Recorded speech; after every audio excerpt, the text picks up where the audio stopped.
मेरा नाम माहा है और मैं आपके साथ जो वाक़या शेयर करने वाली हूँ, वो वाक़या मेरा उस टाइम का है जब मैं ग्रेजुएशन कर रही थी और मेरा फ़र्स्ट ईयर था और ये यूनिवर्सिटी ऑफ लाहौर से मैं ग्रेजुएशन कर रही थी और मैं यूनिवर्सिटी ऑफ लाहौर के हॉस्टल में रहती थी।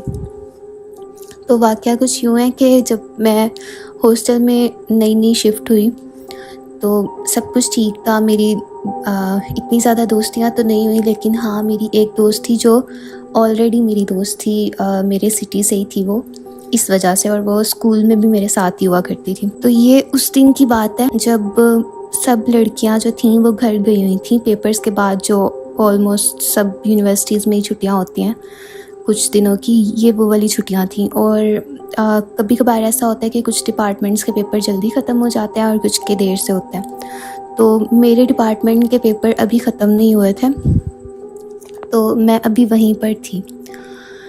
अब मेरे जो रूम था वो इस तरह से था कि वो एक्चुअली एक रूम नहीं था, वो एक हॉल था।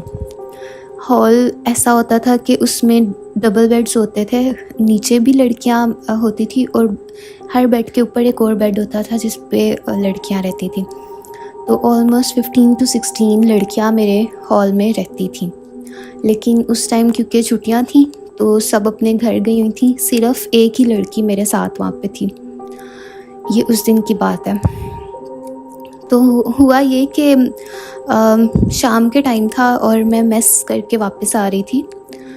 तो मैंने बाहर विंडो के पास स्टेयर्स के नीचे एक लड़की को खड़े हुए देखा, जिसके मुंह पे उसके सारे बाल उसके मुंह पे आए हुए थे और वो स्टिल जो है ना, वो खिड़की की तरफ देखी जा रही थी, बाहर की तरफ। हालांकि बाहर बिल्कुल अंधेरा था, कुछ भी नज़र नहीं आ रहा था और जिस जगह पे वो खड़ी हुई थी वहाँ पे भी बिल्कुल अंधेरा था। तो मैं काफ़ी देर उसे खड़ी नोटिस करती रही कि ये यहाँ पे क्या कर रही है। ना तो ये किसी से कॉल पे बात कर रही है कि कहीं साइड पे खड़े होके कर रही हो या कुछ भी, कोई भी ऐसी एक्टिविटी नहीं कर रही थी। जस्ट वो खड़ी हुई थी और वो देखी जा रही थी बाहर की तरफ, और उसके बाल जो थे वो मेरी तरफ थे। मैं उसे पीछे से देख रही थी और वो खिड़की की तरफ उसका मुँह था। तो काफ़ी देर ऐसे मैंने उसे नोटिस किया, तो फिर मुझे ना वो थोड़ा फ़नी लगा कि शायद वो ना ट्राई कर रही है किसी को डराने के लिए या मुझे डराने के लिए, तो वो जानबूझ के वहाँ से हिल नहीं रही है। तो मैंने ऐसे किया कि मैंने अपना फ़ोन खोला और मैंने उसकी वीडियो बनानी शुरू की, ताकि मैं अपनी रूममेट्स को जाके दिखाऊं और मैं उन्हें बताऊं कि वहाँ पे एक लड़की है जो ऐसे कर रही है। तो मैंने उसकी वीडियो बनानी शुरू की कि वो वहाँ पे खड़ी हुई है स्टिल, और कोई भी काम नहीं है उससे वहाँ पे, और रात हो चुकी है काफ़ी अच्छी खासी। खैर, वीडियो बनाते बनाते अचानक वो ऊपर की तरफ आई और जब उसने अपने चेहरे से बाल हटाए तो मैंने उसका चेहरा देखा, जो एक्चुअली मैं समझ रही थी कि वो खिड़की की तरफ देख रही है। ऐसा कुछ भी नहीं था, उसका चेहरा मेरी तरफ था और उसके मुंह पे बाल थे। और जब उसने मेरी तरफ आके बहुत गुस्से से देखा और अपने बाल अचानक ऊपर उठाए, तो मैंने उसका कैमरे में भी देखा और मैंने खुद भी देखा कि उसकी आंखें बहुत ज़्यादा रेड हुई हुई थी, इतनी ज़्यादा कि जैसे शायद शराबियों की होती होंगी, इस तरह। तो मैं थोड़ा सा डरी, लेकिन फिर मुझे लगा कि शायद वो रो रही थी खड़े होके, और मतलब मुझे इतना ज़्यादा हॉरर नहीं लगा वो। और मैं अंदर गई और मैंने अपनी रूममेट को जाके वो वीडियो दिखाई कि ये देखो, वहाँ पे एक लड़की खड़ी हुई थी और इस तरह से। तो वो मुझे कहती कि तुम्हें पता है कि ऐसे तुम्हें वीडियो नहीं बनानी चाहिए थी उसकी, वहाँ पे बहुत सारी लड़कियाँ हैं जिनके बारे में मैंने सुना है कि यहाँ पे बहुत सारी लड़कियों के ऊपर इस तरह के असरात हैं, और मुझे इस तरह के काफ़ी वाक़या जो है ना सुनने को मिले हैं कि हॉस्टल में बहुत सारी लड़कियाँ हैं जिनके ऊपर असरात हैं। तो मैंने कहा कि नहीं, ये सिर्फ गप्पे बनी हुई होती हैं, तुम्हें किसी ने गप सुना दी होगी, तुम छोड़ो परे। वो कहती कि ठीक है। खैर, इतनी बात हुई, हमने मजाक में उस बात को टाल दिया। और फिर ऐसे हुआ कि उसी दिन रात के टाइम जब सोने के लिए, उसका बेड ऊपर था लड़की का और मेरा बेड नीचे था, और वो कमरा काफ़ी बड़ा था जिधर मैं रहती थी, यानी मेरा हॉल। तो नीचे के सारे बेड्स खाली थे, सिर्फ मैं नीचे वाले बेड पे सो रही थी, और ऊपर के सारे बेड्स भी खाली थे, ऊपर वाले बेड पे सिर्फ वो सो रही थी। तो होता यह है कि रात के 3 बजे ऑलमोस्ट मुझे वॉशरूम जाना था, और मैंने उसे आवाज़ दी क्योंकि मैं सोच रही थी कि मैं उसे साथ ले जाऊँ, क्योंकि हम लोग ऐसे ही हमेशा करते थे कि अगर ज़्यादा रात हो जाती थी, क्योंकि बाहर कोई होता नहीं था या कोई जाने नहीं देता था, ज़्यादा देर तक बाहर नहीं रहने देता था कोई भी वार्डन वगैरह, तो इसलिए हम ना किसी को साथ ले जाते होते थे। तो मैंने उसे कहा कि आवाज़ थी ताकि वो उठ जाए, लेकिन वो गहरी नींद में थी, वो नहीं उठी। खैर मैंने सोचा कि चलो मैं अकेले ही चली जाती हूँ। जब मैं वहाँ गई और मैं वॉशरूम में गई, सब कुछ नॉर्मल लगा मुझे, लेकिन अचानक से लाइट्स ब्लिंक करना शुरू हो गई पूरे वॉशरूम की। अब वॉशरूम्स ऐसे बने हुए थे कि सारे वॉशरूम्स इकट्ठे थे, लाइक 7-8 वॉशरूम एक ही साथ बने हुए थे। तो अचानक से सब वॉशरूम्स की लाइट्स ब्लिंक करना शुरू हो गई। खैर मैंने इग्नोर की ये बात और मैं बाहर आई। मैंने जब हैंड वॉश किए, मैं चेहरे पे मैंने अपने साबुन लगाया, तो अचानक जिस वॉशरूम से मैं निकली थी उसका दरवाज़ा किसी ने ज़ोर से बंद किया, लाइक इतनी ज़ोर से जैसे किसी ने बहुत ज़ोर से मारा हो उसे, लाइक खींच के मारा हो उसे दरवाज़े को। खैर मैंने वो बात भी इग्नोर की। स्टिल अभी तक लाइट्स ब्लिंक कर रही थी वॉशरूम की। मैं बाहर आई, मुझे डर नहीं लग रहा था, लेकिन जब मैं बाहर आई तो मेरे साथ साथ किसी के कदमों की आवाज़ मुझे आ रही थी, कि कोई मेरे साथ साथ चल रहा है, और उसके सांसों की आवाज़ आ रही थी मुझे। जब मैंने ये चीज़ महसूस की ना कि कोई मेरे साथ है, हालांकि दूर दूर तक कोई भी नहीं था, सब लड़कियां सो चुकी थी, अपने अपने कमरों में थी। जब मैंने ये चीज़ महसूस की कि मेरे साथ साथ कोई चल रहा है, मुझे उसके सांसों की और उसके कदमों की आवाज़ आ रही है, तो मुझे थोड़ा सा खौफ आया और मैं अंदर गई अपने कमरे में और मैंने जाके अपने मुंह पे ब्लैंकेट ले लिया। और ये सर्दियों की रात थी एक, क्योंकि सर्दियों की रात में ऐसे होता है कि आपको हर चीज़ साफ़ सुनाई दे रही होती है, हल्की सी आहट भी होती है कमरे में तो आपको सुनाई देती है। तो हुआ ये कि वो जो भी चीज़ या जो भी मखलूक थी वो मेरे साथ साथ चलते हुए मेरे कमरे तक आई, और जब मैंने अपने मुंह पे ब्लैंकेट लिया तो वो मेरे कंधे वाली साइड पे आके, यानी मेरे सर की तरफ आके पीछे खड़े हो गई। अब स्टिल मुझे उसकी सांस की आवाज़ आ रही है, मुझे उसकी हर मूवमेंट की आवाज़ आ रही है, और मैं उसे फ़ील कर पा रही हूँ कि मेरे पीछे कोई खड़ा हुआ है। और ऐसा ऑलमोस्ट 10 मिनट्स तक मैंने फ़ील किया। 10 मिनट्स के बाद ये हुआ कि वो जो भी चीज़ थी वो मेरे कान के पास आके उसने अपने दांतों को ज़ोर ज़ोर से मारना शुरू कर दिया, जस्ट लाइक जैसे कोई किसी को बहुत ज़ोर ज़ोर से खा रहा और उसके बहुत बड़े दांत हों, इस तरह से, या कोई जानबूझ के अपने दांत चबा रहा हो, इस तरह उसने ऐसी आवाज़ें निकालनी शुरू कर दी। और जब उसने मेरे कान के पास आके ऐसी आवाज़ें निकाली, मेरे मुंह पे तो ब्लैंकेट था, लेकिन मुझे इतना खौफ आया उस आवाज़ को सुन के कि मेरे रोंगटे खड़े हो गए, और वो मुसलसल वैसी ही आवाज़ें निकाली जा रही थी। तो जब मैंने ये सारी चीज़ें फ़ील की तो मुझे बिल्कुल होश नहीं रहा, और ऑलमोस्ट 20 to 30 मिनट्स मेरे साथ यही होता रहा। और कभी वो मेरे कान के पास आ जाती और कभी दूर अपना चेहरा ले जाती, मतलब मैं हर चीज़ फ़ील कर पा रही थी उसके सांसों से कि वो पीछे हुई है या आगे हुई है। खैर मैंने इस चीज़ को बहुत देर बाद मेरे जहन में ये बात आई कि मुझे आयतुल कुर्सी पढ़नी चाहिए, और मैंने आयतुल कुर्सी उसी टाइम पढ़नी शुरू की, उसका विर्द किया। तो फिर खैर वो चीज़, मुझे उसके कदमों की आवाज़ आई, वो वहाँ से चल के वो बाहर की तरफ जाके कमरे से बाहर निकल के खड़ी हो गई। क्योंकि मैं उसके कदमों की आवाज़ सुन पा रही थी तो उसकी आवाज़ इतनी दूर तक नहीं गई कि वो बाहर बहुत दूर तक गई है। मुझे बस इतना ही महसूस हुआ कि वो दरवाज़े के बाहर खड़ी हो गई है। खैर ऐसे करते करते मुझे नींद आ गई। तो हुआ ये कि मैंने सुबह उठ के अपनी दोस्त को ये सारी बात बताई। उसने मुझे कहा कि तुम्हारा वहम होगा, तो बस ठीक है, इग्नोर करो, और मैं भी इस बात को भूल गई। तो अगले दिन ये था कि मेरा पेपर था और मैंने पेपर दे के सीधा घर जाना था, क्योंकि वीकेंड था। तो वीकेंड पे मैं अपने घर जाया करती थी, और जब मैं वीकेंड पे घर आई अपने, तो एक्जैक्टली रात के 3 बजे अगले दिन उस चीज़ ने मेरे कान के पास आके फिर से वैसे ही करना शुरू कर दिया, और वो मेरे सर के पास आके खड़ी हो गई, और उसने मुझे 3 बजे इस तरह की आवाज़ें निकाल के उठा दिया, यानी मेरे कान के पास आके ऐसी आवाज़ें निकाल रही थी वो। हालांकि मेरे साथ मेरी बहन सो रही थी और ऐसा नहीं कि मैं अकेली थी तो मैं डर रही थी, ऐसी कोई बात नहीं थी।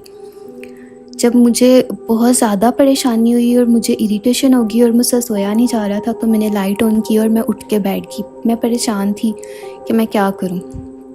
फिर खैर मैंने आयतुल कुर्सी पढ़ी और मैं वहीं पे बैठी रही काफ़ी देर, क्योंकि मुझे नींद नहीं आ रही थी फिर। तो मेरी बहन उठी और उसने जब देखा ये सब कुछ कि मैं बैठी हुई हूँ, और उसने मुझसे पूछा, तो मैंने उसे ये सारी बात बता दी। तो मैंने उसे यही कहा कि पहले तो मैंने ये समझा कि जो भी हुआ है वो हॉस्टल तक ही था, लेकिन अब मैं घर आई हूँ तो वो मेरे साथ घर में भी हो रहा है। तो उसने कहा कि अच्छा चलो ठीक है, सो जाओ, कोई बात नहीं, मैं तुम्हारे साथ ही हूँ। और मैं सो गई। तो अगले दिन उसने ये सारी बात मेरी मम्मा को बताई, और मेरी मम्मा परेशान तो हुई, लेकिन उन्होंने कहा कि चलो ठीक है, जो भी है। उन्होंने मेरे पे आयतुल कुर्सी वगैरह पढ़ के दम किया और सब कुछ उन्होंने सोचा कि नॉर्मल हो जाएगा। लेकिन ऐसा मेरे साथ रोज़ होने लगा। रोज़ हर रात को वो चीज़ मेरे पास आती और मेरे कान के पास वैसी ही आवाज़ें निकालती जैसे कोई अपने दांत ज़ोर ज़ोर से बजा रहा हो। और उसी दौरान हमारे घर में और भी बहुत से वाक़यात होने लग गए। वो वाक़यात इस तरह थे कि जब भी वो चीज़ हमारे घर आती, हमारे घर परिंदे रखे हुए थे हम लोगों ने, उनका नाम होता है लव बर्ड्स, और लव बर्ड्स के ऑलमोस्ट 25 पेयर्स हमारे घर थे। तो जब जैसे ही वो चीज़ हमारे घर एंटर होती या उसके आने का टाइम होता, क्योंकि उसके आने का टाइम फ़िक्स था 3 बजे रात के, तो अचानक से वो सारे लव बर्ड्स बहुत ज़ोर ज़ोर से बोलना शुरू हो जाते और एक दूसरे के गिर्द घूमना शुरू हो जाते पागलों की तरह। ऐसे लगता है कि जैसे वो आपस में लड़ रहे हैं या पागल हो गए हैं या पता नहीं क्या। हालांकि वो पहले ऐसे नहीं करते थे। और जब भी हम सुबह उठते थे तो उनमें से एक जो होता था वो मरा होता था, उसकी गर्दन अलहदा हुई होती थी और उसके हड्डियाँ जो थीं उसके सिर्फ ढांचा बचा होता था, बाकी सारा जो उसका जिस्म होता था वो खाया हुआ होता था। तो हमें ये लगा कि शायद कोई बिल्ली है या कोई चूहा या कोई भी ऐसा जानवर जो इनके ऊपर अटैक करता है रात के टाइम। तो मेरी जो बहन है, मेरी बड़ी बहन, उसे बिल्कुल भी डर नहीं लगता इन चीज़ों से। तो उसने वो सारे बर्ड्स बहुत प्यार से पाले हुए थे। उसने ये सोचा कि मैं अगले दिन मैं नोटिस करूँगी कि क्या चीज़ है जो रात के टाइम आती है और इनको खा रही है, ताकि मुझे पता चले और मैं उस लिहाज से इंतज़ाम करूं। हालांकि वो पिंजरा बिल्कुल भी ऐसा नहीं था जिसमें से कहीं से भी कोई जानवर घुस सके। तो ऐसा ही हुआ, रात के 3 बजे तक उसने वेट किया और रात के 3 जैसे ही बजे तो वो परिंदों ने एक दूसरे के गिर्द घूमना शुरू कर दिया। खैर वो अपनी चेयर लेके उनके सामने बैठ गई और उसने जब देखा तो वो कहती कि मुझे देख के बहुत खौफ आया कि वो एक दूसरे के गिर्द इतनी तेज़ी से घूम रहे थे जैसे कोई पंखा चल रहा हो फुल स्पीड के ऊपर, इस तरह। और अचानक मेरे देखते ही देखते उन सब ने एक परिंदे को पकड़ा और खाना शुरू कर दिया और उसकी बोटी बोटी अलहदा कर दी। और कहती देखते ही देखते उन्होंने उसका ढांचा निकाल दिया। तो कहती है जब मैंने ये सीन देखा तो मेरा बहुत ज़्यादा दिल ख़राब हुआ। उसने अगले ही दिन सारे पैरट्स जो थे उनको उड़ा दिया, क्योंकि उसका दिल बहुत ज़्यादा ख़राब हो गया था उनके बारे में। खैर एक ये वाक़या हुआ हमारे घर में, और दूसरा वाक़या ये हुआ कि हमारे घर में एक चीज़ नज़र आने लगी जो एक ब्लैक कपड़े की तरह की थी, लेकिन वो ज़िंदा चीज़ थी, जैसे कोई जानवर हो, लेकिन वो कोई जानवर भी नहीं था। ना उसकी कोई आंखें थी, ना पाँव थे, ना चेहरा था, कुछ भी नहीं था उसका। वो बस एक जानवर की तरह दिखता था और वो बहुत तेज़ चलता था। और वो चलता ऐसे था जैसे कोई चीज़ बहुत वज़नी एक बोरी हो जिसमें सामान भरा हुआ हो और हम उसे हाथों से घसीट रहे हों, उस तरह से उसके चलने की आवाज़ आती थी। अब हुआ ये कि उसको पहली बार मैंने देखा जब मैं गेट खोलने के लिए जा रही थी। बाहर कोई आया था और पीछे हमारे घर नई फ्रिज आई थी और उसका डब्बा पड़ा हुआ था खाली। जब मैंने अचानक से जब मैं दरवाज़ा खोलने के लिए गई तो मैंने पीछे मुड़ के देखा, क्योंकि मुझे ना आवाज़ आई बहुत ज़ोर से, जैसे कोई डब्बे के ऊपर बहुत बड़ी चीज़ ना उछल रही हो, ज़ोर ज़ोर से छलांगे लगा रही हो, और वो इतनी बड़ी चीज़ लगा रही हो जैसे कोई बहुत बड़ा इंसान लगा रहा हो, इतना वज़न हो उसका, ऐसी आवाज़ आ रही थी। मैंने जब अचानक से पीछे देखा तो वो कोई मुझे काली सी चीज़ नज़र आई कपड़े की तरह की, और उसने मुझे देखते ही पीछे की तरफ छलांग लगा दी। जब मैंने आगे जाके देखा तो मुझे कोई चीज़ वहाँ पे नज़र नहीं आई कि मैं हैरान भी हुई कि पता नहीं क्या चीज़ थी। मैंने अपनी मम्मा से बात शेयर की और उन्होंने मुझे कहा कि शायद कोई चूहा वगैरह आ गया होगा घर में। तो खैर बात आई गई हो गई। फिर वो चीज़ जो थी वो हर रोज़ नज़र आने लगी और हर किसी को नज़र आने लगी। पहले तो कोई मेरी बात मानता नहीं था, लेकिन फिर जब 2-3 बार घर के काफ़ी लोगों ने उसे देखा तो हुआ ये कि मेरी मम्मा को ये लगा कि घर में कोई जानवर घुस गया है जिसका पता नहीं चल रहा। और मम्मा ने सब काम वालियों से और सबसे मिलके हम सब ने मिलके घर में हर चीज़ देखी, इवन वॉशिंग मशीन, हर चीज़ जो थी खोल के देखी। मतलब कि घर में कोई भी चीज़ ऐसी नहीं थी कि हमने जैसे खोल के ना देखा हो कि वहाँ शायद वो छुपी हो। घर के कोने कोने में देख लिया, उस जानवर को ढूंढा, लेकिन कोई चीज़ नहीं मिली, लेकिन वो नज़र आती थी। और एक दिन उसने ऐसे किया कि मेरी मम्मा की तबीयत ख़राब थी और वो बाहर लेटी हुई थी लाउंज में, और जो मेरी बहन थी वो उनकी टांगें दबा रही थी उस टाइम। तो अचानक ऐसे हुआ कि रात के 12 बज रहे थे ऑलमोस्ट। अचानक ऐसे हुआ कि लाइट चली गई और यूपीएस भी बंद हो गया, यानी फुल अंधेरा हो गया। तो मेरी मम्मा परेशान होगी। मम्मा ने कहा कि जल्दी से ना तुम ना टॉर्च ऑन करो या कोई इमरजेंसी लाइट ऑन करो। तो मेरी बहन जो है ना वो हाथ टटोल के वो इमरजेंसी लाइट ढूंढने लगी, लेकिन उसे इमरजेंसी लाइट नहीं मिल रही थी। तो इतने में लाउंज का दरवाज़ा खुला बाहर का, और वहाँ से कोई चीज़ आई जो कि ऐसे ही चल रही थी जैसे कोई बोरी कोई घसीट रहा हो, कोई बहुत वज़नी बोरी जो होती है उसे घसीट रहा हो। तो मेरी मम्मा ने कहा कि मेरी बहन को कि देखो तुम्हें ये आवाज़ आ रही है, ये कैसी आवाज़ आ रही है, कौन है, क्या चीज़ है ये। तो उसने कहा हाँ मुझे आवाज़ आ रही है, लेकिन पता नहीं कि ये क्या चीज़ है। ऐसे करते करते वो चीज़ जो थी वो मेरे पापा के कमरे तक गई, और मेरे पापा के कमरे का दरवाज़ा उसने इतनी ज़ोर से मारा कि मेरे पापा डर के उठ गए, और उन्होंने उठ के पूछा कि किसने ये दरवाज़ा मारा है। हालांकि जैसे ही उसने दरवाज़ा मारा साथ ही लाइट वापस आ गई और लाइट चल गई घर की। तो लेकिन वहाँ पे कोई भी चीज़ नहीं थी जो फिज़िकली नज़र आ रही हो। तो खैर मेरे पापा डर गए कि क्या चीज़ थी। तो इन्होंने बताया कि ऐसे ऐसे वाक़या हुआ है, और हम यहाँ बैठे थे और हमने उस चीज़ को खुद फील किया। जैसे कि मैं अपनी मम्मा को बताया करती थी कि वो ऐसे चलती है, उसकी ऐसी जिसामत है, और मैंने उसे लिटरली अपने पाँव के बीच में से गुजरते हुए भी देखा था, बहुत तेज़ी से। उसकी कोई टांगें नहीं थी, उसकी कोई आंखें नहीं थी, कोई बाजू नहीं थे। मैंने वैसा जानवर आज तक कभी नहीं देखा। वो जस्ट एक कपड़े की तरह की चीज़ थी जिसकी कोई शेप भी नहीं थी प्रॉपर, और वो बस तेज़ी से चलती थी, और वो बहुत डीप ब्लैक कलर की चीज़ थी, जो भी था वो, व्हाटएवर। लेकिन जैसे ही ये वाक़यात बंद हुए मेरे साथ होने, तो वो चीज़ भी नज़र आना बंद हो गई थी बाद में ऑटोमेटिकली। लेकिन उससे पहले जब मेरे साथ साथ ये सारे वाक़यात चल रहे थे कि वो रात को चीज़ जो मुझे उठा दिया करती थी, उसके साथ साथ ये भी होने लगा कि वो सिर्फ रात को नहीं, वो मुझे दिन में भी तंग करने लगी।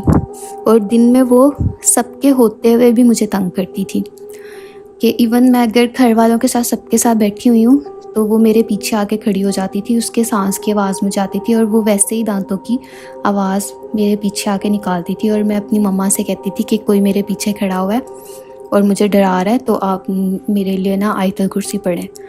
तो मैं रोने लग जाती होती थी, और ऐसे ही मेरी मम्मा आयतल कुर्सी पढ़ती थी। खैर जब हालात बहुत ज़्यादा ख़राब होने लगे तो मेरी मम्मा ने अपनी एक दोस्त से शेयर की ये बात, क्योंकि ऑब्वियसली उनको ये डर था कि मेरी जवान बेटी है और ऐसे कोई मामलात हो गए तो पता नहीं क्या, उसकी शादी तो होगी नहीं, लोग तो ऐसी लड़कियों से शादियां भी नहीं करते। तो खैर जब उन्होंने ये बात शेयर की तो उन्होंने कहा कि हाँ मैं मेरे मामू हैं जो कि मस्जिद में मौलवी हैं और बहुत अच्छे पहुँचे हुए, वो तावीज़ वगैरह देते हैं और ये सारा कुछ करते हैं, दम वगैरह। वो कोई पैसे वगैरह नहीं लेते, कोई उजरत नहीं लेते, वो जस्ट आएंगे और इस पे दम कर देंगे और सब कुछ ठीक हो जाएगा, और जो आपके घर में वाक़यात हो रहे हैं वो भी ठीक हो जाएंगे।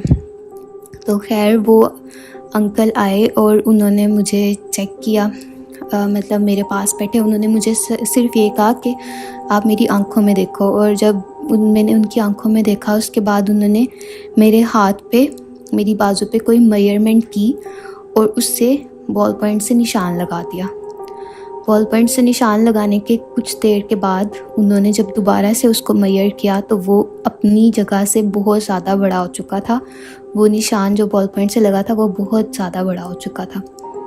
तो खैर उन्होंने यही कहा कि इस बच्ची के पीछे कोई चीज़ आई है बाहर से, और इसकी बचत इस तरह हुई कि इसके गले में एक तावीज़ है या फिर इसके पास कोई तावीज़ है जो इसने पहना हुआ था या इसके पास था, जिसकी वजह से वो चीज़ इसके अंदर दाखिल नहीं हुई, लेकिन हाँ वो हर वक्त इसके साथ ही रहती है। तो जब भी वो इसके साथ होती है तो वो इसको अपना आप महसूस करवाती है। तो अब मुझे कुछ भी याद नहीं था कि मेरे पास कोई ऐसा तावीज़ है। फिर लेकिन मुझे एक दिन याद आया कि मेरे पास एक तावीज़ पड़ा हुआ था जो मैंने अपने हॉस्टल के सामान में रखा हुआ था, और ये तावीज़ मुझे मेरी खाला ने एक बार दिया था और उन्होंने मुझे कहा था कि ये तावीज़ हमेशा अपने पास रखना, ये डर का तावीज़ है, तुम्हें कभी भी डर नहीं लगेगा किसी भी चीज़ से, और कोई भी चीज़ तुम्हें, दूसरी मखलूक तुम्हें कभी नुकसान नहीं पहुंचा सकेगी, तो ये तावीज़ हमेशा अपने पास रखना।